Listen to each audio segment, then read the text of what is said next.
Good morning, Baba, on behalf of the Central Bank of Trinidad and Tobago. Thank you for having us here to share some of your valuable knowledge on percussion. By nature, you are an organic percussionist. So can you first tell us the meaning behind your beautiful name? Well, Baba Ayinde Onilu is of Yoruba origin. Baba meaning father, Ayinde meaning we gave praises and he came, and our title given to us by our father is Onilu meaning drummer. So father we gave praises and he came, drummer of Yoruba origin.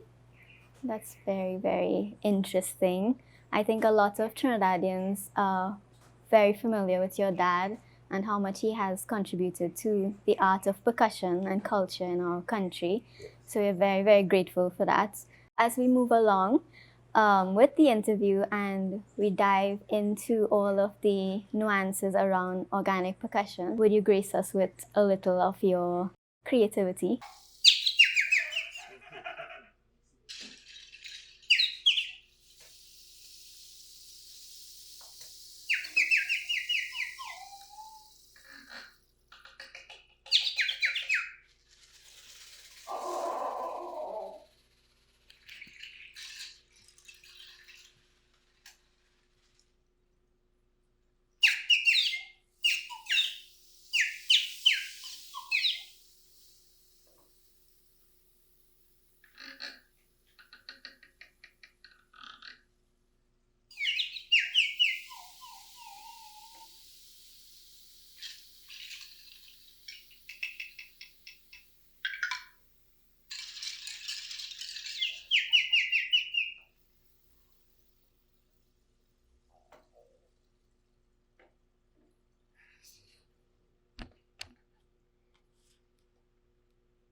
Organic percussion is nature music in a nutshell, right?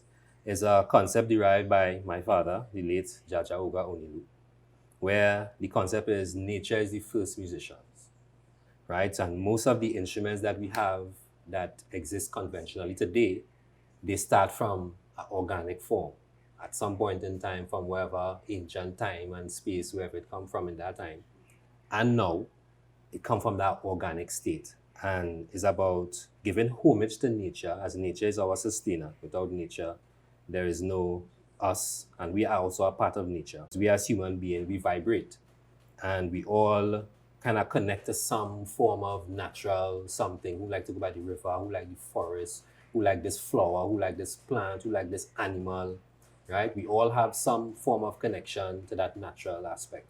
But music being a international or universal connection that we all have, no matter race, creed, color, age, and all.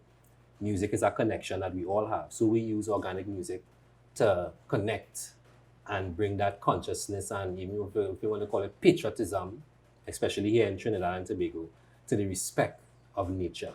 So like for instance, this instrument here is called a boli drum. One of our traditional raw materials that we have here in Trinidad is of the gourd. We might know it as the calabash. And all over the world, they might know it as a gourd.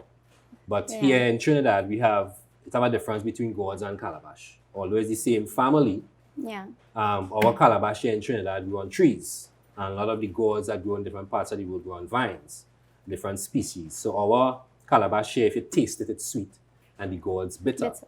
right? So it's like a brother and a sister, Yeah. right? That combination, and again, that's another aspect of nature again, because in nature everything is either male, female, or male and female together Correct. to bring back whatever is the next form of life of biological in that cycle that we all exist in. So this one was a creation of my dad. It's called a bowly drum again. It's a cleaned out gourd with all the guts cleaned out and the name drum. So you place your hand like this and you're looking for the sound of. So you play it musically.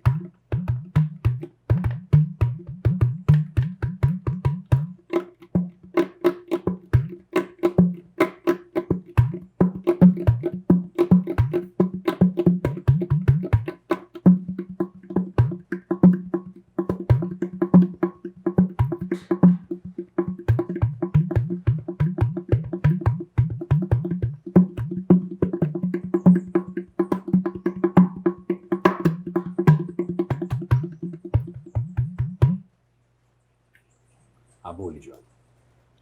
And that is just one of the different types of instruments that our father created.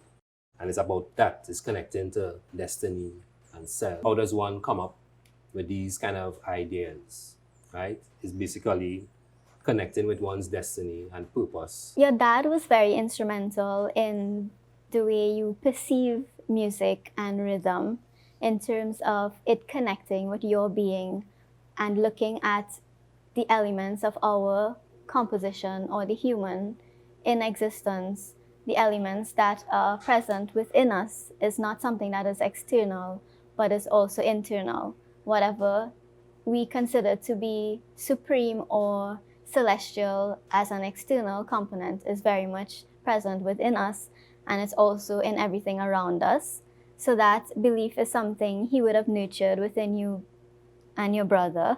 Can you explain how growing up with him was in terms of the values and lessons he would have instilled, and how did that inspire you to continue on that same journey of being an organic percussionist?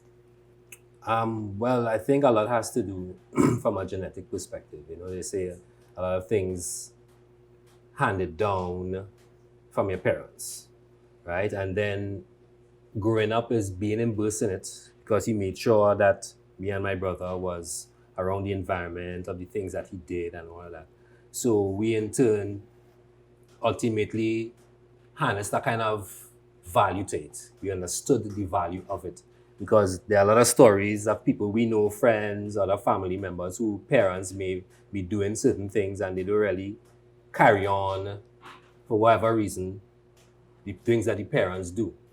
Probably they didn't instill the values properly to make them see the value in it and to know that this is something that we could carry on. It's like something that we could harness for generations, it's a legacy and all of that.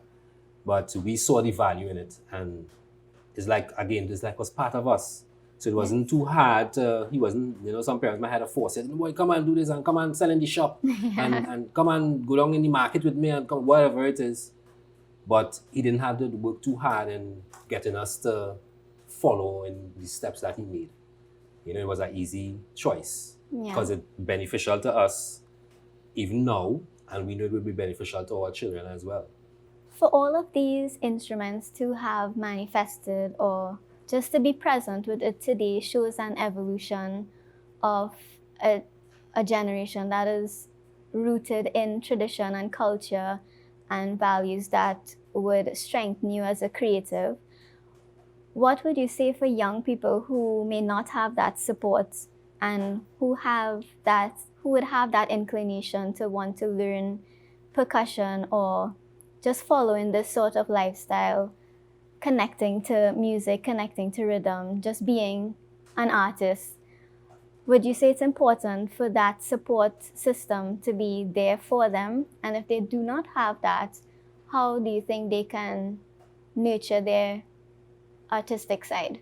Anything that we're doing in this time, based on your time you're spending to do anything, it's about being, your time must be profitable. So what we do is we try to show that it's profitable. It could be profitable financially. That's our main focus in life right now. Everybody needs to eat and pay your bills. Correct.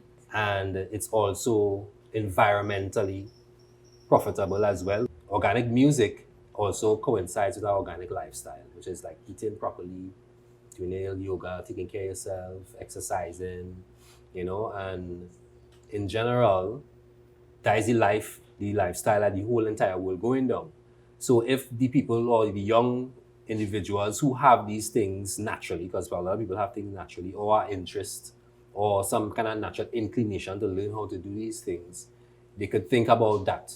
It's not about now. This is something that is an investment in itself, in the time, to learn about these things, because in the near future, it could be big. Yes. And the more you put thought into it, who knows, you could end up coming up with some kind of grand idea. It could make you a millionaire. That could help your whole community, your whole ecosystem around you, So, and it's fun because we have a program that we call Make and Play, which deals with especially younger children. Kind of introducing them to understanding that nature is part of them and being able to go into the environment and get them raw materials and make an instrument and then learn how to play it. And so the whole process in itself is something a lot of youths not accustomed to, especially in these times. So it's a little easier again to reach to them. Because when they hear certain tones and certain things, especially when they're young, if big people, when they hear certain things, it's like, you can imagine little children, right? So now you have an opportunity to be influential to younger children, right? We also use that as a medium again to show children, well, sometimes we all have a way, we are all human beings. But in life, just because of the natural way things were created, if we watch that process, we're part of that process and how things just flow, we have to understand how to flow, and we have emotions and we have energies. So it's a kind of a real nice medium to talk to children. Yeah. Right? Absolutely. By opening the mind to something new. It come like you had a fresh door open. So with the fresh door open now, you get to put in good stuff into the room while that door open. Right? You use it as a key. So use that little space there. And so it's something like they will never forget that. You will never forget the time you went by the man who does make all the bamboo thing and carry you by the river and he tell you about the nature and how nature is this. Yeah. You're not going to forget that. So you have a lot of children, even children who grew up now, because I'm getting kind of old now, I ain't all that old, but children who I know was small and 5 years ago, they never forget me. They will say, remember when anything? I say, oh yeah, and I can't remember, but then remember, to shows that it's working. Yeah. Right? And that's the importance. It's impactful, it's impactful to their life. Can you take us through your creative process in choreographing or composing sequences of rhythm, as I would call it in my genre? Right. And again, going back to Jaja Oga Onilu, my father, he had another concept of the rhythmic scale. Mm-hmm. So the rhythmic scale now would begin with the dubtion, which is the rhythm of the breath. We have the shouter Baptists that use that art form, which is technically playing the drum on your mouth, right? So now from a historical perspective, we experience here in Trinidad through the transatlantic slave trade, the banning of the drum. So it was a time the slaves couldn't play no drum and all of that. So that also was a manifestation of creativity, taking the drum and the rhythm of the drum and putting it on the breath. And you're singing the dubtion, right? So now they take that rhythm now and then it manifests and they play it on tambu bamboo, right? And then now we in Trinidad here, we live in an oil country, so we have biscuit tin and steel drum. So that manifests now into what we have our national instrument in Trinidad and Tobago, steel pan. So based on that whole journey that the drum went through, now you have the national instrument that manifests here in Trinidad, as they say, one of the last instruments in the 21st century or something, so like chronologically. But then there are also instruments that my dad made that don't have nowhere in the world again, but in Trinidad, which makes us even more special. The amount of great people trod in Trinidad here that do all kind of great things historically. Like we check Yeah. the Trinidad history, all kind of people come out of Trinidad here. So for some reason, Trinidad is like this magnificent place. We have all these riches of all different cultures, Yeah. all different races, all different ideologies, all different, right? And we all exist in this space. So it's the perfect place to try to keep as the gem as it is. It kind of hard based on the current situations going on in the land, but with these kind of things kind of being, if we want to use the word, indoctrinated into especially the younger generation, right? All the art forms, all these different things. It's about opening the doors, as I say, with these things, and then putting, when the door open, putting in, using that space to put in positive things so that the things that are going on now won't influence them because that space done full up Yeah. with positive things and good thoughts and good morals and loving nature and respecting their friends and loving life. Because the type of generation now, they like the respect for life. It's not there. It's not being embedded. Right? So simply that is why it would be easy for someone to take another life because they didn't respect your lives. So if you embed certain things, some small again, I think we might have a solution. When you interact with other musicians or artists of different genres, how do you approach collaborating with them? Well, as we was talking about the rhythmic scale before, that is the kind of doorway into knowing how to play to any other genre, any other time signature, any other vibe, feel, pulse, or beat. So the rhythmic or the adoption carries you into a rhythmic scale of understanding all the different beats, patterns, the counter patterns, a musical scale and the musical key. And if you're playing in G, you're playing in F sharp, you're playing in C sharp, you're playing whatever. Same thing rhythmically. So you could use these different types of rhythms and in the influence of any kind of genre. Like when we collaborated and we did the East Indian classical kind of style Yeah. of dancing along with these kind of instruments, that it meshed because it's natural. Yeah. So it's tones and it's just knowing how to blend these tones. And I think it's a natural vibe too. If you're immersed in that, and nature again is a very Yeah. important part. Absolutely. Nature is a flow. So if you understand the flow of nature, music, and if you check it out, plenty music has been influenced by nature, especially like Yes. birds, like melodies and things. It have these real plenty high musicians that we Yeah. have, especially in jazz and things. They influenced by nature. In terms of things that limit your ability to perform or may stunt your motivation, does that ever happen in your process or your journey of being an artist? Well, as we said earlier, everybody had to eat, right? And there would be financial challenges in anything that you're doing in life. But as we do things from a natural perspective, we don't have much barriers because it's not like you have a key. We just call it the key of nature, right? It's not like you have a time signature. It's not like you have to use amplification, right? We don't need to depend on anything. We could just play. Sometimes if we don't even have instruments, we could go and get to stick and go on in a bamboo patch and play that and make music. Yeah. You know, so the inspiration may be, or lack of inspiration thereof may come from the fact that a lot of people may not grasp the concept or respect the concept. Some people is like, eh. Or like the people who might say a tree is just a tree. But what about the people who just say, no, that comes like lungs? Yeah. There are people who look at it as lungs.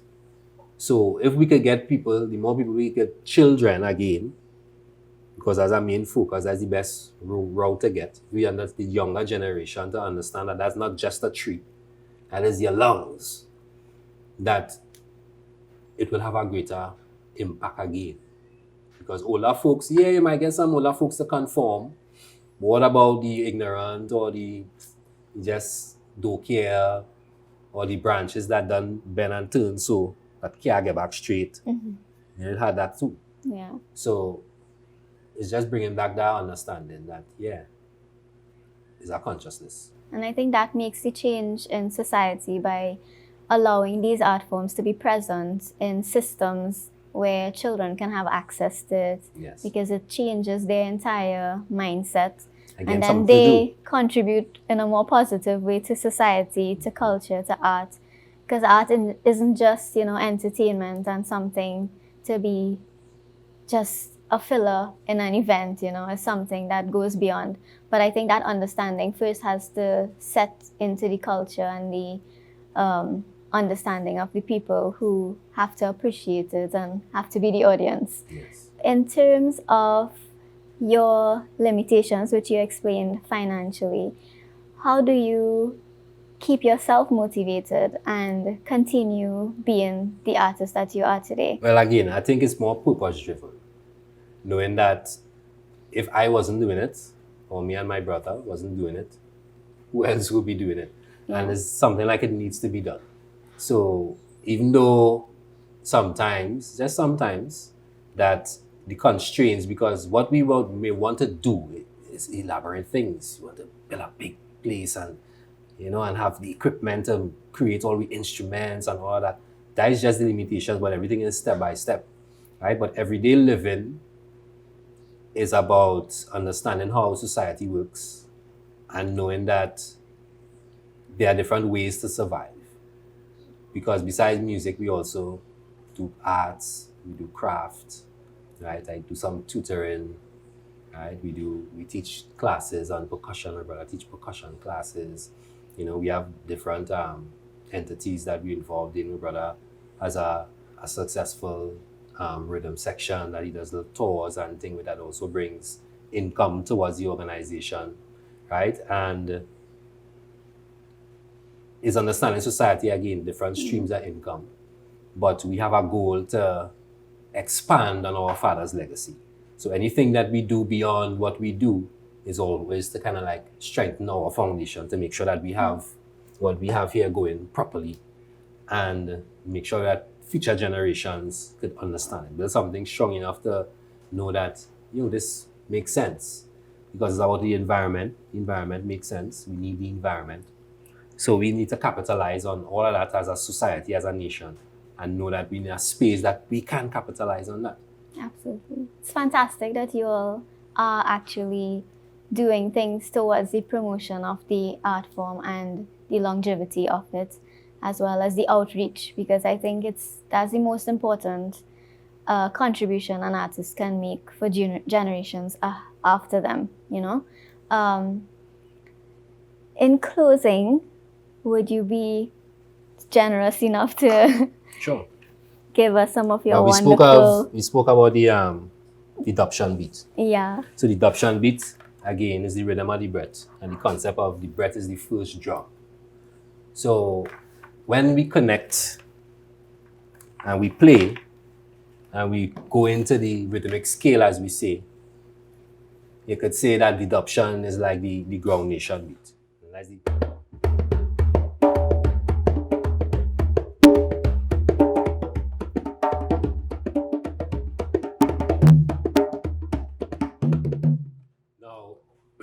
we in Trinidad here, from a traditional perspective or a folktical perspective, I would like to say, a lot of our rhythms stem from the Orisha Pali in Trinidad, where the three drums come together to make one rhythm to invocate. That's when you're calling on elders or spirits or however you want to call it, right, for invocation. So a lot of the music was transposed from there into what we have today as calypso, and then into soca. So plenty of our rhythms come from there and go down and travel and transpose, and we start up extempo, and then we try to do the calypso, and then we have soca, and it's a whole evolution. Yeah. But a lot of it come from the rhythm of the drum. And in most cultures, the drum is your pulse, is your beat, is your timing. And even in some cases, the drum beat, the genre of the rhythm is determined by the drum beat in some cases. So the dubshan now, in understanding the scale and the connection to the calypso rhythm and to the Orisha style of hand playing and the connection of the three drums, the kata, the bass, and the bow, which is holding the bottoms, as you just say, the basic. And then you go have the kata, and then you go have the man who's singing and then go put in.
Now I play like about 3 or 4 or 5 different patterns, but it come like it's one pattern because everybody could play inside of everybody. So it's like an example of what a rhythmic scale would be. So from the Orisha hand, you could play calypso rhythm, you could play dubshan rhythm. So that's 3 different. So calypso will be,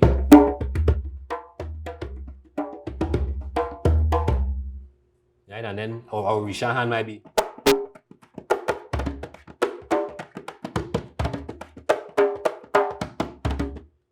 So this is like the sacred trinity, and everything evolves out of And these. it comes like it evolves Yeah. and it goes into different rhythms because you could also do that with different time signature rhythms as well.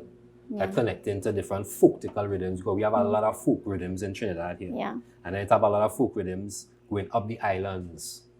St. Vincent, St. Lucia, Guadeloupe, Yeah. Martinique, Jamaica, Grenada, even Guyana have different hands of rhythms, but all most come from Africa and everybody just have a different translation. Just Yeah. like how we here in Trinidad just talk one way, Grenadians just talk Yeah. a different way, Jamaicans have a different accent, the St. Vincents have a different accent, right? So Yeah. that whole Ebonics also translate from through the rhythm. Sometimes we play the same rhythm, but we might call it something different.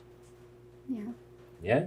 So the rhythmic scale based on that dubshan rhythm, starting from the rhythm of the breath and the heartbeat and the pulse of life, and understanding that rhythm is what we all live in a rhythm. We breathe, we talk, we walk, we move, and it's rhythm.